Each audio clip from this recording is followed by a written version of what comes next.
KMF ಅಧ್ಯಕ್ಷ ಗಾದಿಗೆ ಕಾಂಗ್ರೆಸ್ನಲ್ಲಿ ಕದನ, ಗುದ್ದಾಟ, ಅಗ್ಗಜಗ್ಗಾಟ ನಡೀತಾ ಇದೆ. ಸಿದ್ದರಾಮಯ್ಯನವ್ರ ಬೆಂಬಲಿಗರು ಭೀಮಾ ನಾಯಕ್ ಇದ್ರು, ಅವ್ರು ರೂಲ್ಡ್ ಔಟ್ ಈಗ ಬಿಕಾಸ್ ಆಫ್ ಬಸವರಾಜ್ ಯತ್ನಾಳ್. ಈಗ ಅಲ್ಲಿ ರಾಯಚೂರು, ಬಳ್ಳಾರಿ, ವಿಜಯನಗರ, ಕೊಪ್ಪಳದ ಅಲ್ಲಿನ ಏನು ಹಾಲು ಒಕ್ಕೂಟದ ಅಧ್ಯಕ್ಷರಾಗಿದ್ದಾರೆ. ಅವರು ಅಧ್ಯಕ್ಷ ಗಾದಿಗೆ ಪೈಪೋಟಿಗೆ ಇಳಿದವ್ರೆ.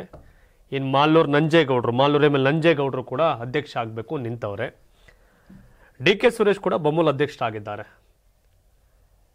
ಡಿ.ಕೆ. ಶಿವಕುಮಾರ್ ಕೇವಲ ಬಮೂಲ್ ಅಧ್ಯಕ್ಷ ಆಗಕ್ಕೆ ಎಲೆಕ್ಷನ್ ನಿಂತ್ಕೊಂಡಿಲ್ಲ, ಕೆಎಂಎಫ್ ಅಧ್ಯಕ್ಷ ಆಗಕ್ಕೆ ನಿಂತಿರೋದು. ನಮ್ಮ ಕರ್ನಾಟಕ ರಾಜ್ಯದಲ್ಲಿ ಕಳೆದ ವರ್ಷದ ನೀಟ್ ಮತ್ತು ಐಐಟಿ ಜೆಇಇ ಪರೀಕ್ಷೆಯಲ್ಲಿ ಸಾವಿರಾರು ಉಚಿತ ಮೆಡಿಕಲ್ ಹಾಗೂ ಐಐಟಿ ಸೀಟ್ಗಳನ್ನು ನೀಡಿರುವ ನಮ್ಮ ಹೆಮ್ಮೆಯ ಎಕ್ಸೆಲ್ ಅಕಾಡೆಮಿಕ್ಸ್ ವಿದ್ಯಾಸಂಸ್ಥೆಯಾಗಿದೆ.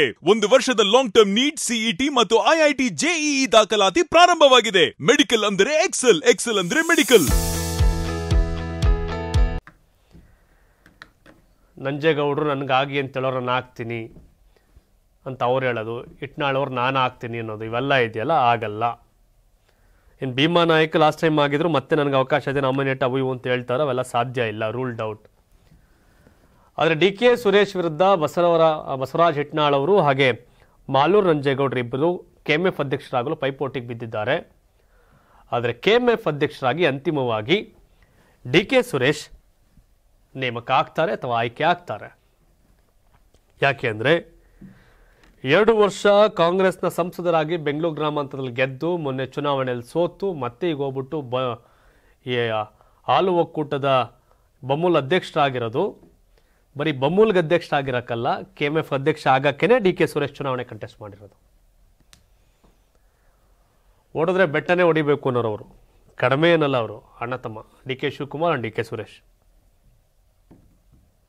ಹಾಗಾಗಿ ಕೆಎಂಎಫ್ ಅಧ್ಯಕ್ಷ ಪಟ್ಟಕ್ಕಾಗಿ ಸಿದ್ದು ಬಣ ಪಟ್ಟಿಡಿದವರು ಸತ್ಯನೇ, ನೋ ಡೌಟ್. ಕೆಪಿಸಿಸಿ ಅಧ್ಯಕ್ಷ ಸ್ಥಾನ ಅವ್ರಿಗೆ ಬೇಕು, ಕೆಎಂಎಫ್ ಅವ್ರಿಗೆ ಬೇಕು, ಸಿಎಂ ಸ್ಥಾನ ಅವ್ರಿಗೆ ಬೇಕು, ಆಗಲ್ಲ ಅಂತ.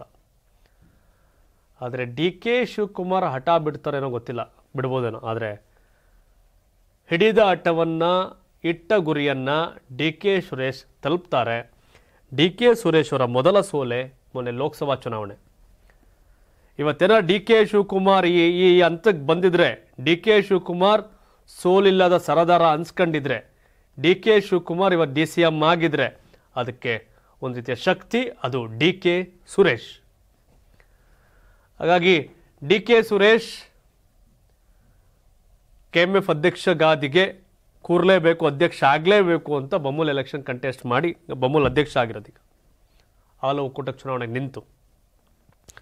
ಹಾಗಾಗಿ ಯಾರು ಏನೇ ಹೇಳಿದ್ರು, ಏನೇ ಪೈಪೋಟಿ ಕೊಟ್ಟರು, ಏನೇ ಪಟ್ಟಿಡಿದ್ರು, ಕೆಎಂಎಫ್ ಅಧ್ಯಕ್ಷ ಗಾದಿಯನ್ನು ಡಿ.ಕೆ. ಸುರೇಶ್ ಪಡೆಯೋದನ್ನು ತಪ್ಪಿಸೋಕ್ಕೆ ಸಾಧ್ಯತೆ ತೀರಾ ಕಡಿಮೆ. ಇಲ್ಲ ನಿಮ್ಮ ಅಣ್ಣ CM ಆಗಬೇಕಾ, ನೀವು ಕೆಎಂಎಫ್ ಅಧ್ಯಕ್ಷ ಆಗಬೇಕಂದ್ರೆ ಆಗೇನಾರು ಹಿಂದಕ್ಕೆ ಸರಿಬೋದನ್ನ ಬಿಟ್ಟರೆ ಆ ಥರ ಸನ್ನಿವೇಶ ಇರಲ್ಲ ಬಿಡಿ. ಇದಕ್ಕೆ ಯಾಕೆ ಕಂಪೇರ್ ಮಾಡ್ತಾರೆ. ಆದರೆ ಕೆಎಂಎಫ್ ಅಧ್ಯಕ್ಷ ಆಗಿಲ್ಲ ಅಂತ ಈ ಹಿಂದೆ D.V. ಸದಾನಂದ ಗೌಡರು ಕಣ್ಣೀರಾಗ್ತಂಥದ್ದಿತ್ತು, ಮುನ್ಸ್ಕೊಂಡಿದ್ರು.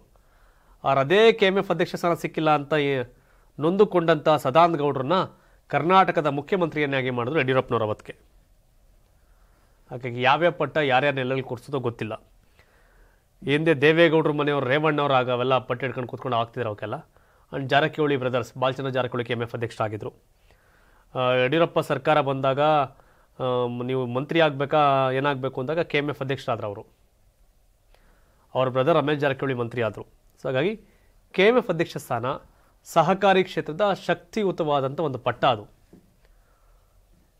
ಸೊ ಸಹಕಾರಿಗಳು ಸಂಘಟನಾತ್ಮಕವಾಗಿ ಸ್ಟ್ರಾಂಗ್ ಇರ್ತಾರೆ. ಸೊ ಹಾಗಾಗಿ ಆ ಪಾಲಿಟಿಕ್ಸ್ಗೂ ಇವರು ಇವಾಗ ಕಾಲಿಟ್ಟಿದ್ದಾರೆ.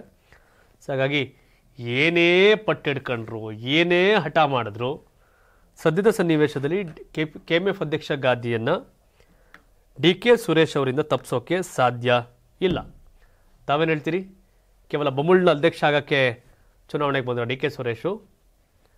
ಯಾರಾಗ್ತಾರೆ? ಮಾಲೂರು ನಂಜೇಗೌಡ್ರ, ಬಸವರಾಜ್ ಯತ್ನಾಳ್ರ ಅಥವಾ ಡಿ.ಕೆ. ಸುರೇಶ? ನಿಮ್ಮದೇನೋ ಲೆಕ್ಕಾಚಾರ ಇರುತ್ತೆ, ನಿಮಗೂ ಫ್ರೀಡಮ್ ಇದೆ. ಕಾಮೆಂಟ್ ಮಾಡಿ. ಧನ್ಯವಾದ. ಇದು ಕರ್ನಾಟಕ TV ಕನ್ನಡಿಗರ ಧ್ವನಿ.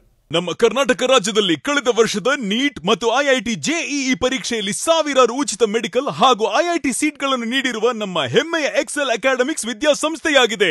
ಒಂದು ವರ್ಷದ ಲಾಂಗ್ ಟರ್ಮ್ ನೀಟ್, ಸಿಇಟಿ ಮತ್ತು ಐಐಟಿ ಜೆಇಇ ದಾಖಲಾತಿ ಪ್ರಾರಂಭವಾಗಿದೆ. ಮೆಡಿಕಲ್ ಅಂದರೆ ಎಕ್ಸೆಲ್, ಎಕ್ಸೆಲ್ ಅಂದ್ರೆ ಮೆಡಿಕಲ್. ನಾನು 86 kg ಇದ್ದವಳು 71 kg ಬಂದಿದ್ದೀನಿ. ವಯಸ್ಸಾದ್ಮೇಲೆ ಸ್ಮಾರ್ಟ್ ಆಗಿ ಕಾಣ್ತೀರ ಅಂದ್ರೆ ಜಿನ್ನಿ. 126 kg ವೇಟ್ ಇದ್ದು ನಾವು ಈಗ 114 kg ಲೆಕ್ಕ ಬಂದಿದ್ದೀವಿ. ಯಾವುದೇ ಸೈಡ್ ಎಫೆಕ್ಟ್ ಆಗಿಲ್ಲ ನಮಗೆ. 84 ರಿಂದ 50 kg ಬಂದೆ. ಆಮೇಲೆ ಸಣ್ಣಗೆ ಫಿಟ್ ಆಗಿದ್ದೀನಿ. ಅದಕ್ಕೆ ನಾನು ಯೂಸ್ ಮಾಡ್ತಾ ಇರೋದು ಜೀನಿ ಸ್ಲಿಮ್.